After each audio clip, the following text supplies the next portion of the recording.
It's the Brad and John Show. And it is the Brad and John Show for Wednesday, January 8th, 2025. This is the A block, which means the B block, which means we started about 7:20. John, a couple things. You mentioned our state auditor in your top three. What was it that he was involved with? Was he the number three? Was he involved in number three? Oh, yeah. And there was a big one that didn't make the top three. And that was Kim Gardner. You want to call her Dr. Kim Gardner or maybe Nurse Kim Gardner, Brad? Come on, show some proper respect. You know, it's one thing that, and here's another example of this. When they asked Kim, and I think there was reporters that asked her how she was doing her job at one point in time, she said, things are going great, okay? The auditor comes in and takes a look at it. Now, some people say, well, the auditor's a Republican and she's a Democrat. Okay, I get that. Okay, maybe there's some animosity between the two there. But he's the guy that, as an auditor, it's like if you go to your CPA and you say to your CPA, hey, did I make $2 million this year? Your CPA is going to crunch the numbers and say, no, you made $52,000 this year, because he's got the numbers. He's got the reports. He's got the W-2s. He's got all the stuff, right? Okay, so Scott Fitzpatrick goes in and just eviscerates her office. Talks about how she spent 62 whole days being paid by the city of St. Louis working on her nursing degree. Okay, why isn't that immediate dismissal? Do you tell me nobody knew that? Nobody knew that she was not showing up for work and she was going to whatever nursing school she was going to? And first off, and I'm going like, I don't understand this. She's got a law degree. For the most part, an attorney can make a lot more money than a nurse. And not only that, you don't have too many nurses that work the midnight shift. You don't have too many nurses that work holidays and weekends and stuff like that. Whereas attorneys, they're pretty much a Monday through Friday kind of operation, unless they're a criminal attorney. They're bailing people out of jail at 6 o'clock on Sunday morning, stuff like that. Get what I'm saying? I mean, how come nobody said anything about this? Yeah, I mean, that's one of the great mysteries, how this went on.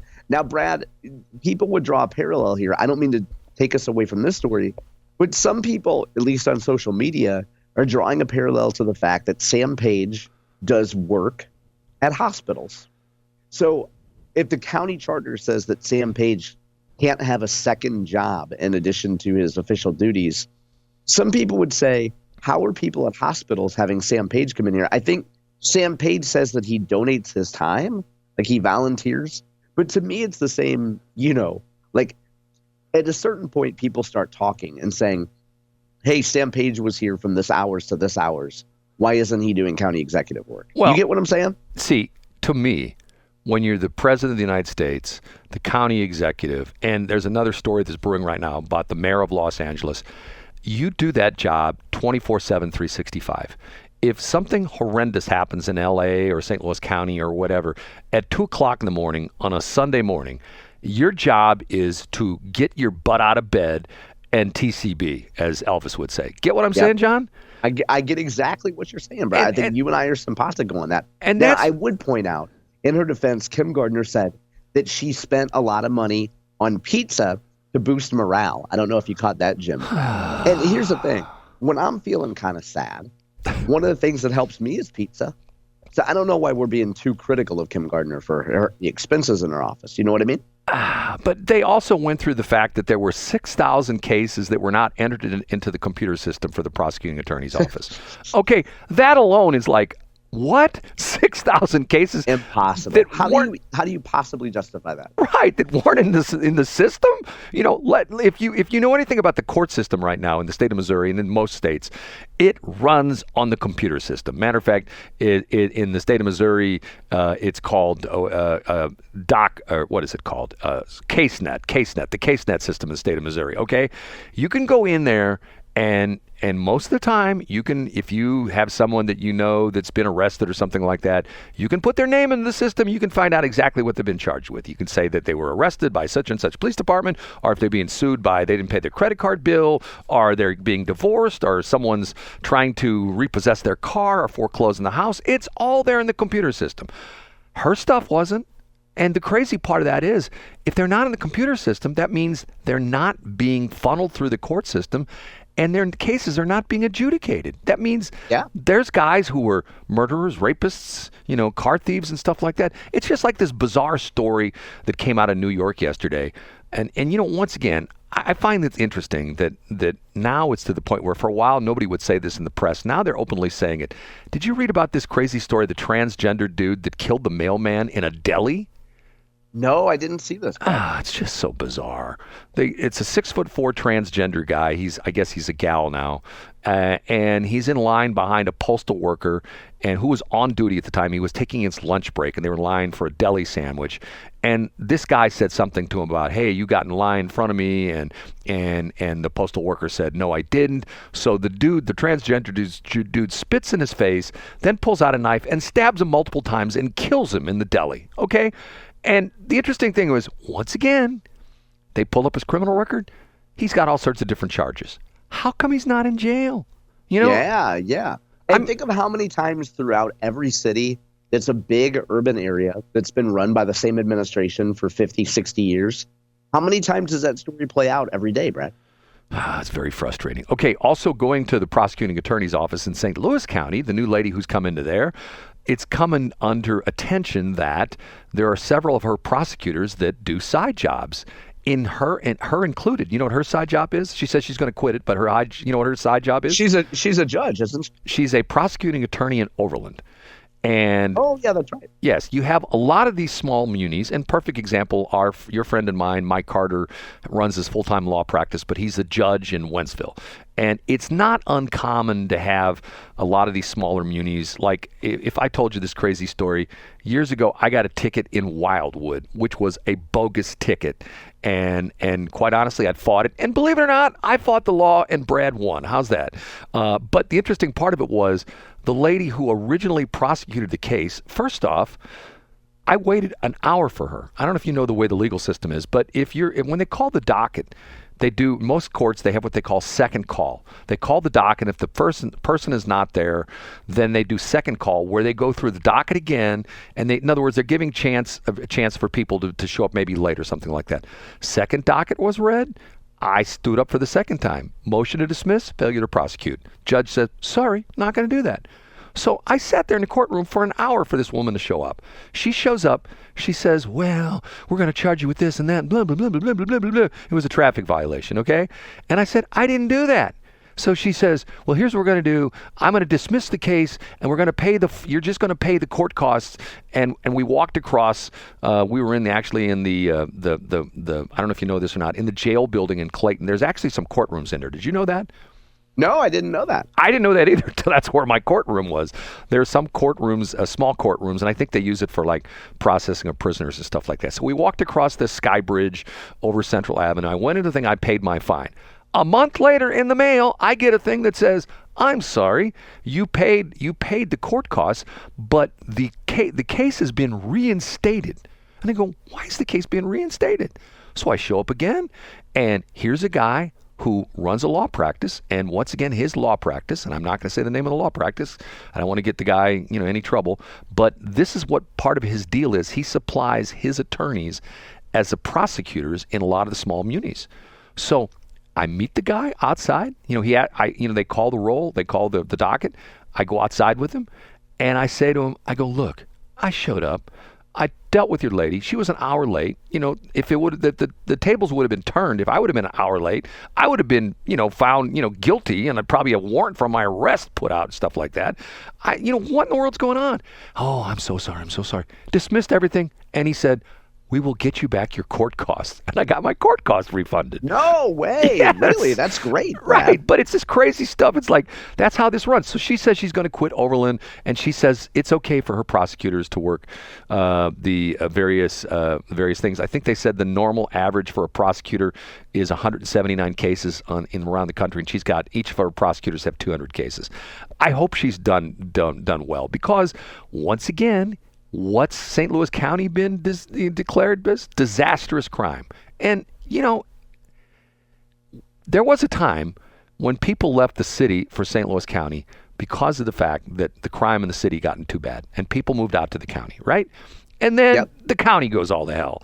And people move to St. Charles County or Franklin County, now Warren County or Lincoln County or Jefferson County. And why is that? Because the crime sucks. Steve Ehlmann said it last week. He was one of the speakers for the St. Charles County Police 10th anniversary. And he said this before. He says, people ask me all the time, why do people like living in St. Charles County? Why do people want to move there? He says two things: good education, safe streets, which is a result of good law enforcement.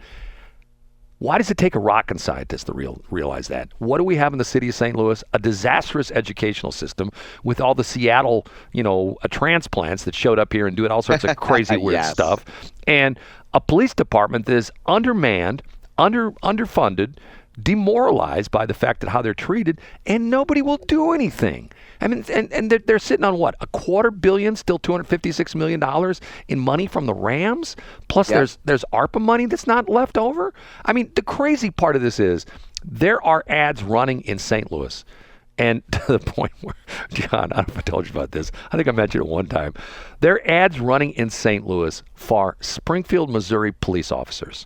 Guy comes I've heard those, yeah. Yes, I'm Officer so-and-so, Springfield Police Department. We have a very progressive police department. When you start with us, you get your benefits from day one, and we're work hard with our community and stuff like that. Okay, what they're doing is they're catching people who live here in the St. Louis and go like, well, I think about a career in law enforcement. St. Louis City, not doing that. St. Louis County, maybe I might do that. St. Charles County, Wentzville, places like that, that's where I want to go. Or you know what? Springfield's a nice town. Maybe I'll go there. I applied to be a police officer in Springfield about a year ago. Did I ever tell you this? No, you didn't tell me this, Brad. You filled out the application. Online. I texted the guy. The guy texted me back, and I said, is there any age limitation? And he said, no. And I said, really? And he goes, yeah. You said, really? What about an 89-year-old at the time? Right. And he says they didn't have any age restrictions. So I was tempted to show up. I didn't go. There's an orientation day. You go there and they walk you through what you have to do and blah, blah, blah. The problem is I don't think I could pass the physical test. Well, I know I couldn't pass the physical test. But the problem with that also is not making fun of certain police officers. But have you ever seen some of these police officers that roll out of their squad car and you go like, how did that guy ever become a police officer? Well, how did he ever pass the test? Like, how many donuts was that? Right. Once upon a time, he was probably this fit and trim dude who, could probably bench press you with one arm and stuff like that. But something happened, and he got too many donuts or whatever the joke is. And now he can't jog. Now, Brad, you left out part of the Steve Ehlmann thing, which is where he said the number 3 reason was parks, right? No, he didn't say number 3. He said just 2. He didn't talk about Klondike Park? No, he didn't talk about Klondike Park. Are you sure? Because I saw the director's cut of that, and he said he was doing them in reverse order. Because you start with parks, and then, secondarily, ancillary reasons could be education and safety. But mostly you want to be able to go to a park where you don't have to see another human being. Who's your buddy out there? Jim Limping? Is that Lamping? Oh, wow, that's a creative interpretation. John Lamping? John Lamping, who the buddy? AKA John. Jim Limping sounds like what people would call you in a hospital once they see your gimp. Yeah, they see my limp.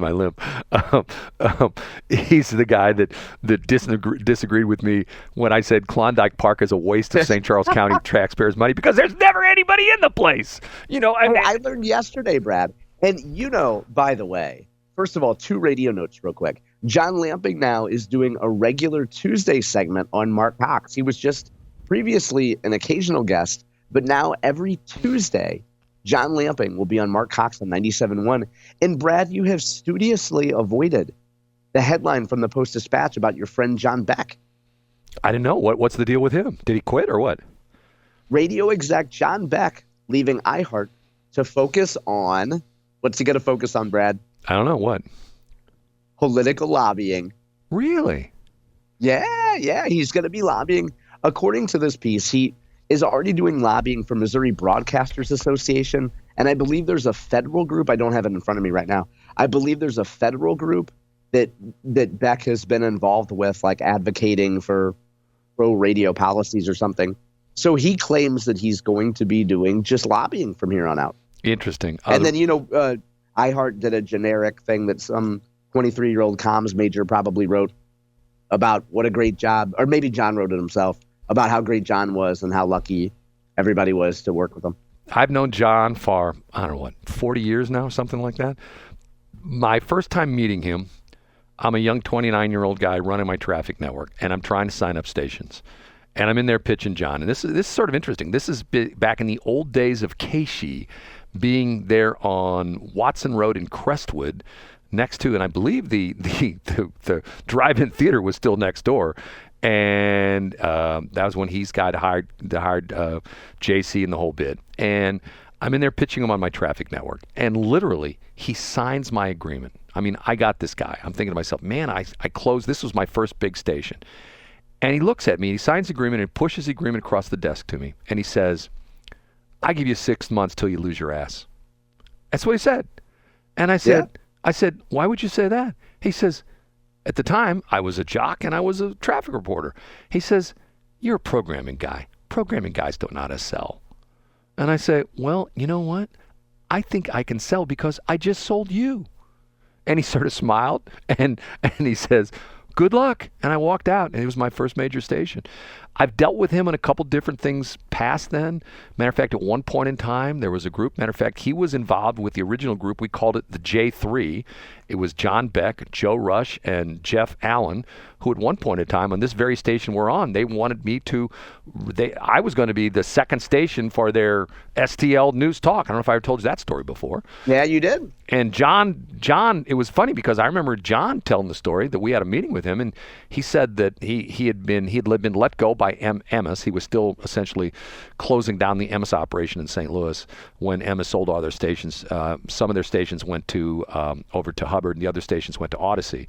And he was just essentially winding things down. And he said to me one day, we're at a meeting, and he says, hey, I can't believe it. I heard people call me up, and they want to know if I'm interested in possibly applying for the market manager's job at their stations here in St. Louis. And he goes, there's no way I'm going to get this. Sure enough, a month later, they hired him. So he's a good guy, and he's always been involved in politics. I got invited to his house a couple times. I'm not going to try to name drop. I won't say who the people were, but he had these fundraisers at his house. I believe it was in Kirkwood, right off of Big Bend or something like that, on the west side of 270. He had fundraisers out there from time to time, and it was sort of interesting, you know? I mean, there was a time when I get invited to all these highbrow fundraisers, you know, that kind of stuff, but it doesn't happen anymore. You know what it is? I think it's because I hang out with John Combis. I think it's my problem. I think I think that's definitely it. They're like, wow, he's suddenly deciding to use his time more judiciously and stop saying yes to everything. Right. Okay. Just kidding. That's not the decision at all. Okay, we have to take a break. We'll be back.